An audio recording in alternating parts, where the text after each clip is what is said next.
ठीक है, तपोज जी मेरे साथ हैं। तपोज जी, तमाम आरोप आपने सुन लिए जो मुख्यतः आरोप लगाए गए हैं। एक तो देखिए, एसआईआर में जो शिकायतें लगातार कांग्रेस की तरफ से की गई, उन मुद्दों पर इनका यह कहना है कि भाई जब हमारे नेता कोई बात करते हैं तो हमसे तो हलफनामा मांगा जाता है, या हलफनामा न मांगने की शर्त पर यह कहा जाता है कि भाई फिर आप माफी मांगिए। लेकिन जब वही बात बीजेपी वाले बोलते हैं तो उसमें किसी भी तरह का एक्शन या किसी भी तरह की तत्परता निर्वाचन आयोग की तरफ से नहीं दिखाई जाती है।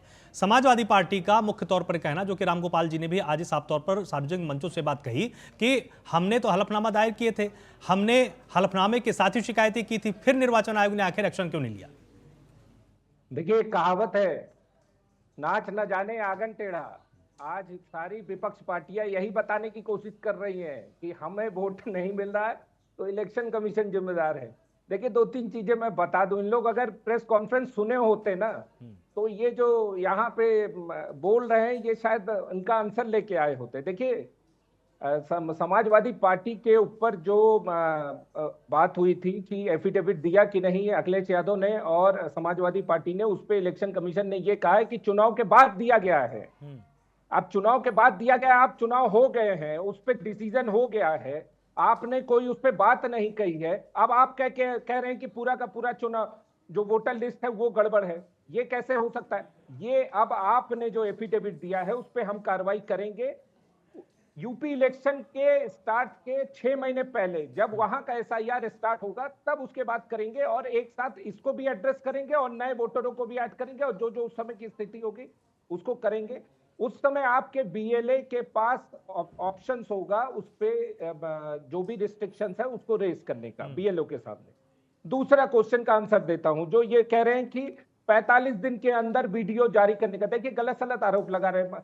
लड़कियों का वीडियो, बहनों का वीडियो, कहां पे कहा है? इलेक्शन कमीशन ने ऐसा कुछ बात ही नहीं किया। इलेक्शन कमीशन ने यह कहा है कि 45 दिन के लिए हम ऑप्शन देते हैं चुनाव के बाद कि आपको ये प्रॉब्लम है क्या यहां पे, मतलब आपको कोई दिक्कत है क्या इस पर्टिकुलर इलेक्शन एरिया में, आपको कोई दिक्कत है क्या? अगर कोई दिक्कत नहीं आता 45 दिनों के अंदर तो हम उसको डिलीट कर देते हैं। और अगर कहीं प्रॉब्लम आता है, अगर वो कहते हैं कि इस बूथ में, इस विधानसभा में यहाँ पे प्रॉब्लम है, तो उस वीडियो को प्रिजर्व कर लिया जाता है और वो फिर जांच के लिए रखा जाता है, और हम वो अगर कोर्ट को प्रोवाइड करना हो तो कोर्ट को प्रोवाइड करते, नहीं तो अगर उनकी हमारे पास एफिडेविट आती है तो उसके साथ हम उसमें विवेचना करते हैं। अब अभी अगर ये कोई प्रॉब्लम उसमें नहीं रेस करते हैं, कोई एफिडेविट नहीं देते, तो चुनाव आयोग क्यों उसको प्रिजर्व करेगा? आरजेडी का आरोप लेता हूं मैं। वो कह रहे हैं कि दलित वोटरों को डिलीट किया जा रहा है। सरासर गलत है, ऐसे कोई बात नहीं है दलित वोटरों को डिलीट किया जा रहा है। ये इलेक्शन कमीशन ने सिरे से खारिज कर दिया है। टीएमसी का मैं लेता हूं, बहुत इंटरेस्टिंग है टीएमसी का। देखिए, 5 अगस्त को इलेक्शन कमीशन ऑफ इंडिया ने बंगाल सरकार को निर्देश दिए कि 2 ईआरओ और 2 एईआरओ को निलंबित किया जाए, और एक डेटा एंट्री ऑपरेटर के खिलाफ इनको जो है कार्रवाई करने के लिए कहा गया। उनसे लॉगिन आईडी पासवर्ड जो दिया गया था उसको ले लिया गया और इनके ऊपर गंभीर कार्रवाई की जाए, क्योंकि ये करप्शन में लिप्त है, इन्होंने इलीगल इंफॉर्मेशन इंटर किए हैं।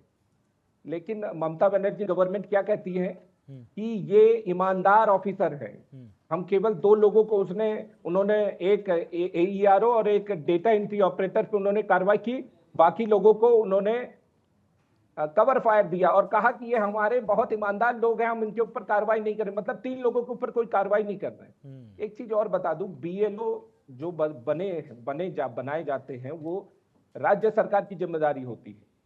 मतलब अगर आप टीएमसी ममता बनर्जी की अगर बात करें तो ममता बनर्जी ने जो बीएलओ बनाए हैं इलेक्शन कमीशन ऑफ इंडिया के तत्वाधान के अंदर, जो कि इलेक्शन कमीशन के अंडर में काम करेंगे, वो सारे के सारे कॉन्ट्रेक्चुअल एम्प्लॉय हैं, क्योंकि उनकी जो एम्प्लॉयमेंट है उसको हाईकोर्ट ने रद्द कर दिया जस्ट बिकॉज जो धांधली हुई थी टीचर्स के उसमें। आपने देखा होगा पार्थ चटर्जी जो उनके शिक्षा मंत्री हैं वो अभी भी जेल में है, उसके सहयोगी अर्पिता मुखर्जी वो भी जेल में है। तो 26,000 टीचरों की नियुक्ति हाई कोर्ट ने रद्द कर दी, उनको एडहॉक बेसिस पे रखा गया। मतलब सारे के सारे टेम्पररी एम्प्लॉय हैं और कुछ ही एम्प्लॉय हैं जो कि परमानेंट एम्प्लॉय है वेस्ट बंगाल गवर्नमेंट पे।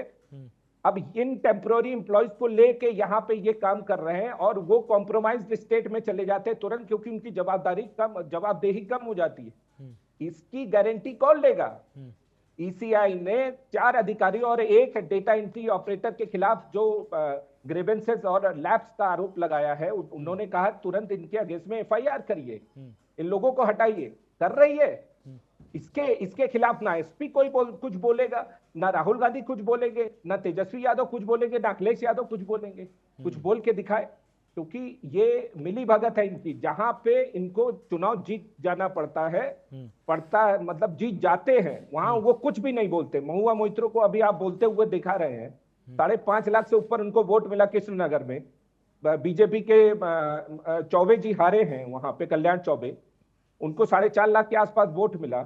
तो क्या वो इस्तीफा देंगे? वो कहेंगे कि सारे नकली वोट हमें मिले हैं।